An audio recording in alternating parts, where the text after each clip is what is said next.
Bonjour, bonjour. Allez, on se retrouve pour continuer cet album magique avec encore des surprises sur cette page parce il y a pas mal de choses à faire. Il y a beaucoup de découpes. Donc, je vous rappelle que je travaille la collection Wizarding Adventures dans le cadre de la boutique Scrap for Love. Et Audrey m'a envoyé cette collection et je m'amuse comme une folle. J'ai l'impression de rentrer dans le film et de participer au tournage. Tellement je suis dedans à m'imaginer les trucs, les choses. Enfin, vraiment, je m'amuse, hein, vraiment. Alors, et sur des grands formats comme ça, en plus, c'est très particulier. Donc là, je vous rappelle qu'on travaille sur le bloc numéro 4. Et c'est la page numéro 7. Attention, d'habitude on fait dans l'ordre, là je ne fais pas dans l'ordre. Hein. Donc le bloc numéro 4 et la page numéro 7. Donc sur ce bloc, déjà en premier, on va faire les rabats et après on fera la cascade parce qu'il y a une cascade un peu particulière là aussi. Donc ici, 24 cm sur 6,8 et sur le côté 24, on plie à 2 et à 22 pour obtenir notre 20 de large. Et c'est une pochette, donc on met notre scotch rouge de 6 mm. Donc 24, 6, 8, 2, 22. On est parti, on colle ça. C'est une première chose.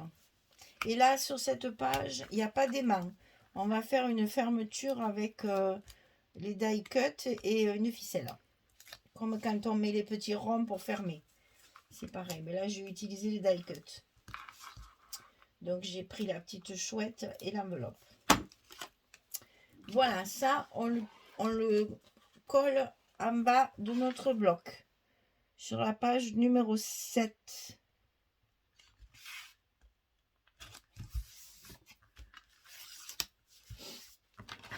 On se fait la petite pochette. Et quand on dit pochette, on dit carte, bien sûr. Donc, une carte 11-16.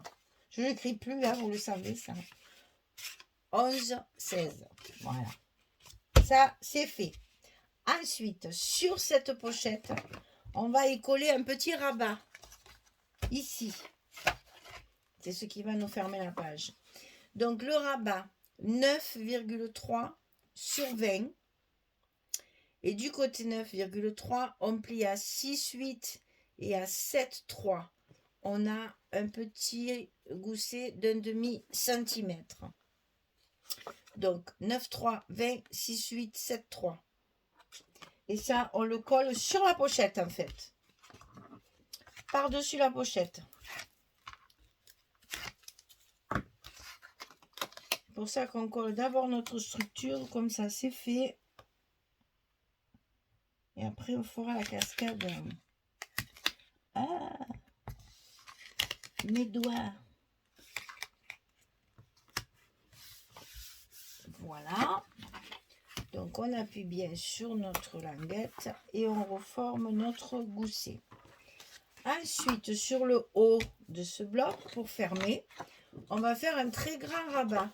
On va avoir plein d'espace photo dans cette page. Donc ici, on a 26,5 sur 20, la largeur de notre page. Je vous rappelle que les pages, elles font 30,8 sur 20. Alors, 26,5 sur 20. Et sur le côté 26,5, on va plier à 24 et à 24,5 pour avoir notre petit gousset comme en bas. Et ça va se coller ici en haut. Et on va arriver à fleur. Ça se chevauche, allez, peut-être 1 mm. Et encore, même pas. Si c'est bien collé, ça doit, avec les goussets, allez, un petit millimètre, même pas 1 mm. Hein, ça, à peine ça se chevauche. Et c'est pour ça, là, j'ai fait une fermeture avec les die cut. Je vais vous montrer ça après. Pour l'instant, on construit notre page qui est un peu complexe. Donc, je vais doucement pour que tout le monde comprenne bien et suive bien. Oui, c'est pas le même style que celui de l'automne. Celui-là, il est un peu plus technique. Mais bon, je dis toujours les débutantes, mais vous savez, quand on suit bien les explications et qu'on découpe bien les pages à la mesure que je donne, tout le monde est capable de le faire. Hein. Voilà, on a notre grand rabat ici et le petit en bas. À l'intérieur, il y a une pochette. Et ici, on va faire une cascade. Alors, la cascade. Un papier de fond pour pouvoir insérer nos cascades. C'est nos cascades qui sont différentes de d'habitude pour essayer de faire des espaces photos supplémentaires puisque j'ai fait beaucoup de déco et du coup, il y a moins d'espace. En fait, c'est pas grave. Alors, ici, on a 4 cascades, mais on va faire que 3 fentes parce que la première, elle sera collée directement sur le papier. D'ailleurs, j'ai pas mis mon scotch. Voilà. Donc ici, c'est hyper facile. C'est que des 2 cm. Ici, on a 2 cm. Ici, on a 2 cm. Ici, on a 2 cm. Il y a quoi de plus simple, hein? Et on coupe ici 16 cm. Ici, on coupe 16 cm. Et on espace de 2 cm. C'est une cascade droite, hein, c'est pas décalé. Donc, on trace 3 traits de 16 cm à 2 cm du bord ici, à 2 cm du haut et séparés de 2 cm. C'est facile, hein? Je ne vous ai pas compliqué le truc parce que c'est déjà bien assez complexe. Donc, on n'a que 3 fentes à faire, hein? Une de 3. D'accord? Ok. Alors, maintenant, les cascades. C'est là qu'on sort de l'ordinaire. Les cascades, elles font 18 cm sur 16. 18 sur 16. On va donc avoir des cascades, une cascade de 16 sur 16. Hein. Donc, de 16 cm et de 16 cm de haut. Donc ici, sur le côté 18, bien évidemment, on va plier à 16. Et on va obtenir nos carrés de 16 sur 16. Pourquoi? Parce que tout a une fonction. Ici, on va pouvoir mettre une photo en portrait, comme ceci. Et comme ça, on peut décorer à côté. Et à l'intérieur, on va pouvoir mettre une photo en paysage. On double notre surface de photo. Et toujours avec des petits machins ici. Hein. D'accord? Donc, hop, c'est parti. D'ailleurs, je vais la coller comme ça, vous allez voir. Vous allez vite comprendre comment ça va se passer. Parce que j'aurais dû le coller comme ça, vous auriez vu ce que ça va donner. Donc ici, on a des espaces photos qui font 16 sur 16 et non pas 16/11 comme d'habitude. Pour pouvoir y insérer une photo en portrait et une autre en paysage.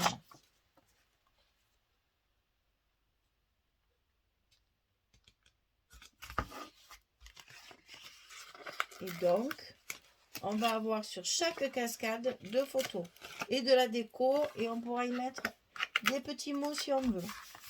Voilà, ça va vous donner ça en fait. Hein. À part la première, sur la première, j'ai quand même mis un papier. Hein. Ici, on a un portrait et on va tourner et ici, c'est un paysage. Et ça, on va le couper 4 fois.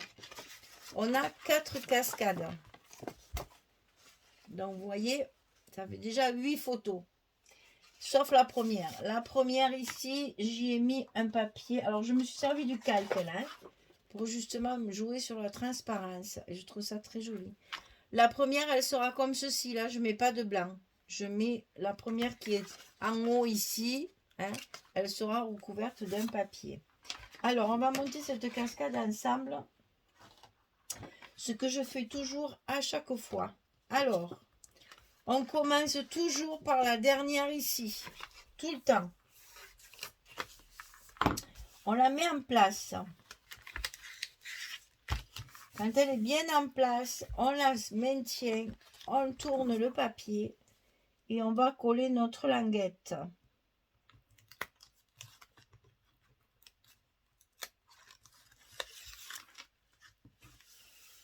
Voilà. Donc, on n'oublie pas à chaque fois de bien passer sur la languette. La première, elle est placée. On va mettre la seconde. Donc, au-dessus. Alors, c'est là, à partir de là, qu'il faut... Oh, là, ça tombe pile poil. Qu'il faut faire très attention que ce soit bien aligné des deux côtés. Donc, on maintient bien tout ça. pendant le collage. Donc j'ai une pression sur ma main gauche qui empêche de bouger. Je colle ma languette. Je tourne pour que mon papier passe bien derrière. Et voilà la seconde. La troisième, on va la coller dans la troisième fente. Donc on la met en place. Ça tombe pile poil chaque fois, j'ai de la chance. Hein. Donc ici, la pression avec sa main gauche. On enlève les protections. On colle notre languette.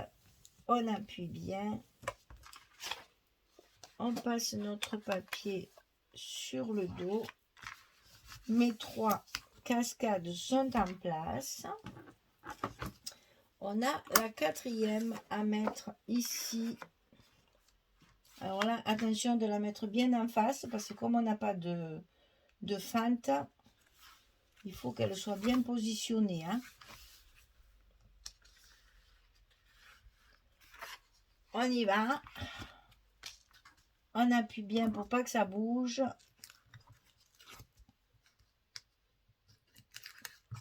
Et on colle.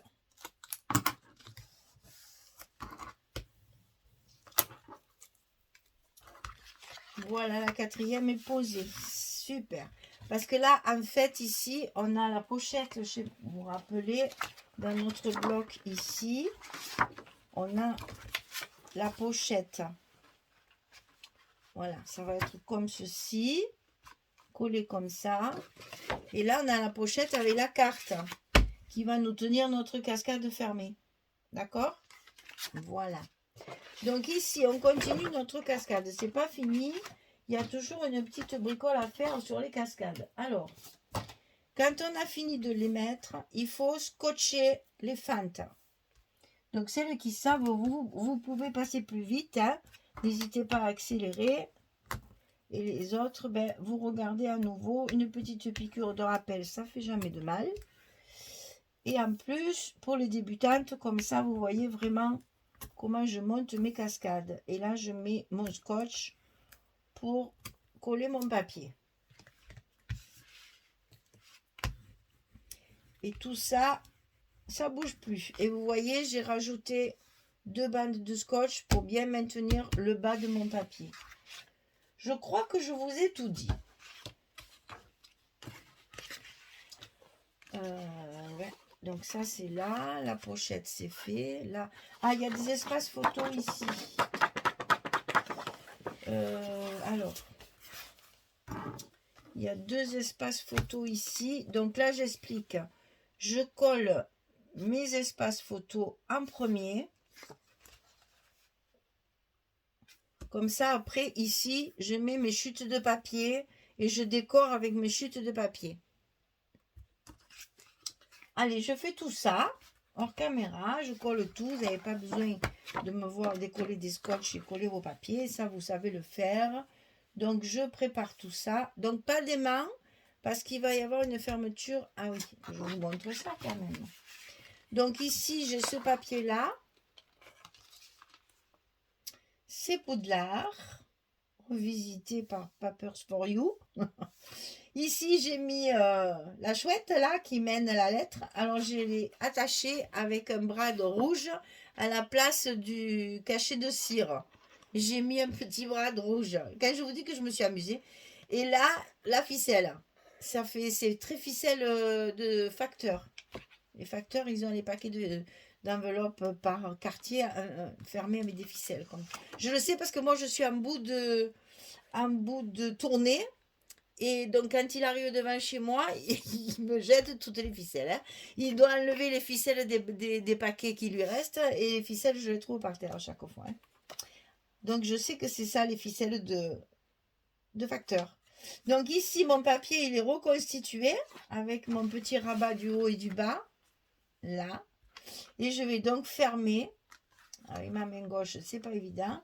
Je vais donc fermer ma page avec la ficelle. Bon, je ne tire pas parce qu'il n'y a rien de collé. Hein, pour fermer ma page comme ça. Ça fait très facteur, je trouve. Voilà.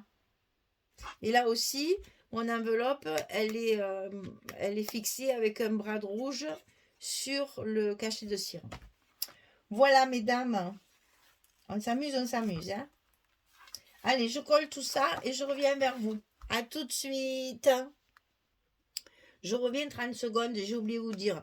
Quand je mets un brad comme ça, qui va donc forcer sur la fermeture, hein, donc qui va être utilisé souvent, le brad derrière, j'y mets un scotch. Et ça, même si vous travaillez à la colle, faites-le. Ça vous protège votre papier. C'est-à-dire que ça ne va pas se déchirer. Votre brad, il est bien collé, bien scotché. Et là, même si ça force, ça ne déchirera pas le papier. Et cette protection, je ne l'enlève pas. C'est la seule que je ne lève jamais. Je le laisse comme ça pour faire de l'épaisseur, pour que ça ne déchire pas non plus mon papier de structure. Donc ici, ce scotch que je mets pour le brad, je le laisse définitivement. Voilà. Allez, je repars. Voilà, j'ai terminé. On a un envol de hibou là, c'est trop bien. Franchement, ça fait joli. Voilà, donc la fermeture comme ceci. On ouvre en haut, on a 2 espaces photos avec des chutes de papier. Donc là, il faut décorer, hein, parce que là, c'est un peu tristouné. Je suis en train de chercher un tampon aussi avec un vieux... J'aimerais trouver un appareil photo à souffler, là, comme on faisait avant. Je cherche dans mes tampons, je suis certaine d'en avoir un. Mais comme des tampons, j'en ai pas beaucoup, n'est-ce pas? Je ne le retrouve plus. Alors, je vais le chercher assidûment ce soir. Donc ici, on a le petit rabat et on a la pochette. Parce que dans la collection, on a une page où il y a des bandes comme ça avec les potions. Donc là, sur la pochette, j'ai mis l'étagère à potions. La carte ici, qui tient notre cascade fermée. Et donc la cascade un peu particulière sur laquelle j'ai travaillé un paysage et un portrait. Et comme ça, il y a une décoration chaque fois. Je vais pouvoir mettre un petit mot ou un petit quelque chose. Je trouve ça génial comme idée. Un coup, ça vient pas de moi, je l'ai vu sur un album. Hein, comme tout le monde, je vais sur YouTube. Hein, j'ai vu ça, j'ai trouvé ça génial. Donc de ce côté un portrait, à l'intérieur un paysage, et comme ça on peut mettre du papier chaque fois et faire de la décoration. Je trouve ça très malin. Et donc ici, hop, c'est la carte qui tient tout ça. On ferme notre page, on attache notre enveloppe à notre hibou. Ça, c'est 2 die cut de la collection. Et la page, elle est fermée. Voilà notre page numéro 7. Bloc numéro 4. Attention, hein. Et donc maintenant, on va faire la 8 qui n'est pas la dernière puisqu'on n'a pas fait les 2 blocs du milieu. Pour une fois, c'est tout en désordre. Voilà. Donc, voilà notre page numéro 7. Notre grimoire commence à prendre forme. Et nous allons pouvoir y glisser plein de formules magiques qu'il y a dans l'histoire et essayer de voir tout ce qu'on peut mettre dedans. Puis on peut rajouter, si vous avez eu la chance de voir une exposition ou d'aller à Londres, j'en rêve moi de ça, d'aller à Londres pour voir vraiment Poudlard et tout ça. J'avais regardé une année aussi, ils avaient fait, enfin, ça doit se faire toujours, le réveillon du jour de l'an aussi à Poudlard dans la salle des festins. Là. Je vous raconte même pas le prix parce qu'alors, ma mère. Je dis quand même, les gens, l'argent qu'ils dépensent pour faire un réveillon là-dedans. Ils mangeaient quoi? Certainement des choses un peu incongrues aussi. Bon, enfin bon, c'est le jeu. Hein. Moi, j'avais vu l'exposition à Paris de Harry Potter. Mais là, c'est pareil, moindre petite babiole, t'en as de suite pour des prix exorbitants. Donc après, il faut être raisonnable et se dire, bon, là, c'est du luxe après. Hein. Donc écoutez, en attendant, on rêve avec le papier de Papers for You de la boutique Scrap for Love. Et moi, ça me va très bien. Voilà. Allez, je vous donne rendez-vous pour la suite, pour continuer notre deuxième bloc, format normal, j'allais dire. Et puis, on se retrouve très rapidement pour tout ça. Merci beaucoup. Au revoir tout le monde.